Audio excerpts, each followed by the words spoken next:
Malcolm here, and welcome. Welcome to Tuesday Teaching Tips, episode 102. And today we're talking about how to be kind to kinesthetic learners. How to be kind to kinesthetic learners. What does that mean? Well, as many of you will know, people have preferred learning styles. There's certainly a mix, and no one's in only one category of these three, but we do have preferences. And so we have our auditory learners. These are the kind of people who love to hear a lecture, love to hear a talk. They are listening, and they're taking it in. Often, like my father, I'll see him sometimes when I'm talking close his eyes as I'm preaching, and that's not because he's not interested or falling asleep. It's because it helps him to concentrate on what he is hearing being said. That's your auditory learner. Then we have our visual learners. Those are the ones who love you. They bless you when you put pictures on screen, or you have a prop and you're doing something with your hands. They're seeing it, or a skit or a video, something like that. Those are our visual learners. And then we have what I consider perhaps to be the most neglected group in our congregations, which are the kinesthetic learners. And these are the people who learn best and primarily by doing things. They are physically involved and they're moving, or they're using their hands. That's the kind of learner. And I thought I'd talk about this because I saw this done particularly well last Sunday. We had an outdoor service in the Watford Church of Christ, and Joe Cronje did a lesson for us on his allotment. We had our allotment Sunday. We have two of these a year, each year, one in the spring when we're sowing and planting, and then one in the autumn when we're reaping and harvesting. And Joe did a lesson. I'm going to give you a short clip now, and you'll see what I'm talking about. And look at the way in which he involved people kinesthetically. So I'm going to hand out a few little envelopes. Thank you very much.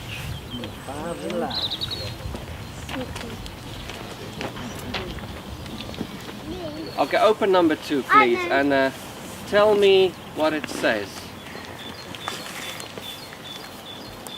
William, you've got number 2? Yeah. Okay. Mulligan, what's written on your... Joy, love, and peace. Joy, love and peace. What do they look like? Just little cardboard cutters. They are actually seed. They are seed. What's written on yours, William? Goodness, patience, and kindness. Goodness, patience and kindness. What's on yours, Tunde? Self-control, gentleness. Now, there's 3 of you. Please, can you come and plant your seeds in the compost? And the compost here represents people that's in our life. It might be people at home. It might be people at work. Just push it in. People at work, people on the roads, people in the shops, people that cut in front of you when you're driving, people that don't say thank you. The compost represents them. So now we're planting seeds.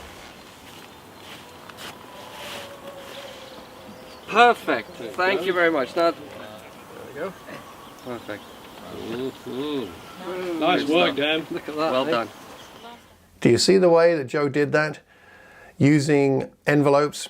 Everybody had an envelope. Well, not everybody. Several people had an envelope, and they had something inside it. And so there you have the experience of physically holding the envelope while Joe is speaking, and then opening it and pulling out what is inside, and then looking at it, and then reading it. All these experiences, and then taking the object up to where Joe was with his plant pot and putting it into the soil.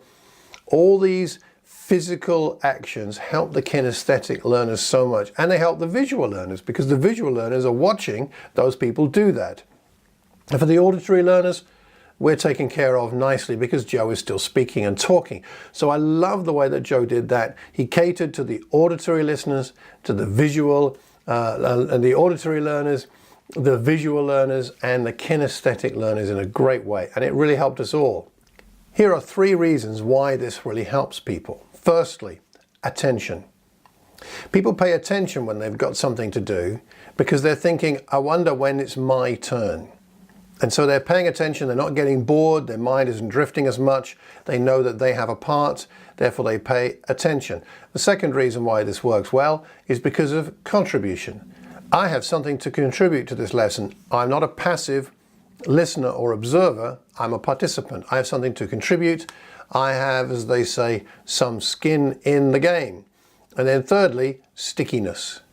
There's something about physically doing things that helps the point of lessons stick. You tend to remember things better because of that. So attention, contribution, and stickiness. And wouldn't that be great if more of our lessons helped people to pay attention, to feel they had something to contribute, and were able to remember that what we're talking about sticks in their minds and hopefully in their hearts and makes a difference to their lives. Those are the reasons. And here's the thing. Jesus did this. Jesus, the master storyteller, did this. He catered for the kinesthetic learners.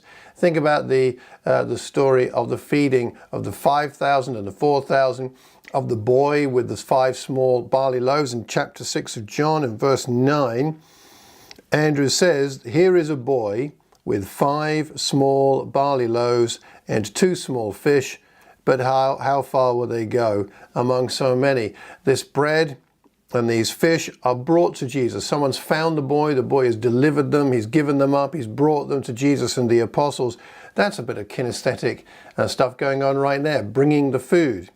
And then afterwards what happens is Jesus tells the disciples in verse 12, gather the pieces that are left over, let nothing be wasted. So they gathered them and filled 12 baskets with the pieces of the 5 barley loaves left over by those who had eaten.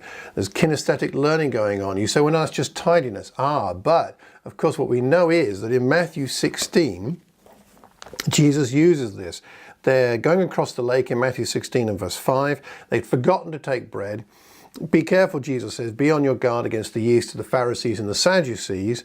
And they said, is it because we didn't bring any bread? Aware of the discussion, Jesus says, you have little faith. What are you talking about? Don't you still understand?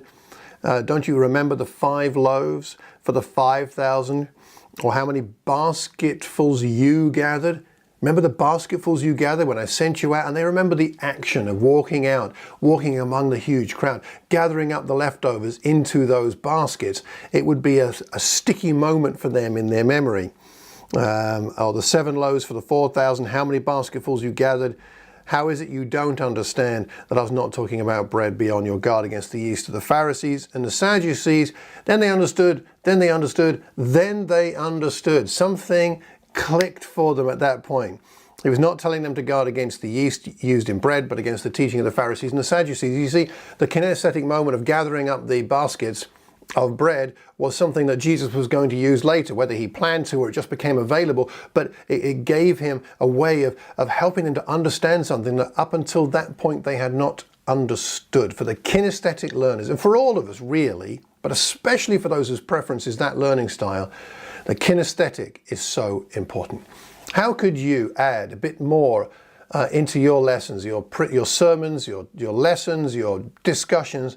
How could you add a bit more that would help particularly the kinesthetic learners to pay attention, to believe they have a contribution, and to remember that the lessons will stick with them? Think about your next lesson. The next lesson I'm doing is on Acts chapter 5, and I'm preparing it now. I need to be thinking about how can I cater to the auditory learners, to the visual learners, but then again to the kinesthetic learners. What can I draw out of that chapter? Well, we'll see as I get nearer to preaching it. Perhaps I'll share with you. If you've got suggestions, I would love to know that. What are your thoughts on the best way to engage kinesthetic learners in our Sunday services? What have you seen done well? What have you seen that doesn't work so well? Do you have any other tips that would help with this? Any other insight? Please leave a comment wherever you hear or see this recording. That would really help. And also, if you could do me one favor, pass the link to this recording on to one other person who might benefit. Do it now. Don't do it later. Do it now. Copy the link and send it on via text, WhatsApp, email, or some other medium, and then other people will benefit too. Thank you so much. And until the next time, I hope you have a terrific Tuesday and a wonderful week. God bless.